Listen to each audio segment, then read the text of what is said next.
At this Los Angeles gun store, business is way up.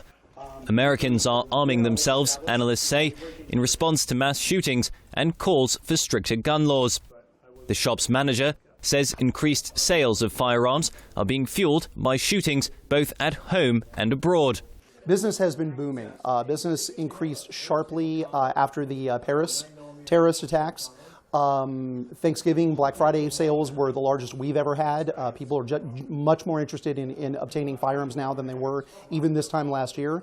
After the San Bernardino terrorist attacks, business went even higher. This is the busiest the store has ever been in 5 years. 14 people were killed in the San Bernardino attack in December. The perpetrators were a US-born man of Pakistani descent and his wife.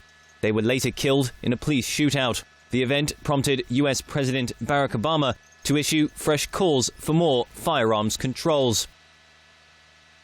It cannot be this easy for somebody who wants to inflict harm on other people to get his or her hands on a gun. This is a political choice that we make. To allow this to happen every few months in America.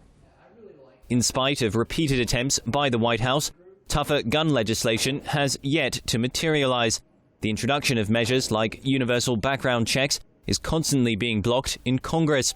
The expectation Obama will resort to executive powers to push them through is boosting sales even more. Well, the last 8 years, I think 7 years, Obama's been the best salesman for the gun industry ever, by far. Apart from buying guns, Americans are also buying stock in gun companies in record numbers. Mutual funds are increasing their holdings in manufacturers like Smith & Wesson. That means many investors unwittingly end up buying into the firearms industry. Even President Obama has a small amount of money in a pension fund that holds stock in gun and ammunition companies. Gun safety advocates are urging the public to think carefully about where they put their money. But what people are really doing who invest in gun stocks are betting that there will be another mass shooting or more gun control, because at those periods sales tend to spike and so do gun stocks. So we're asking people who care about this issue. There are plenty of safe stocks and plenty of well-performing stocks that you can invest in. And if you want to do something about gun safety, the best way to do it is to hit the gun manufacturers where it counts, which is at their bottom line. The $16 billion Illinois pension fund, which includes Obama's investment, holds at least $4.8 million in shares of gun industry stocks. Obama and other plan participants have no say in how the money is invested. The Illinois State Board of Investment takes those decisions.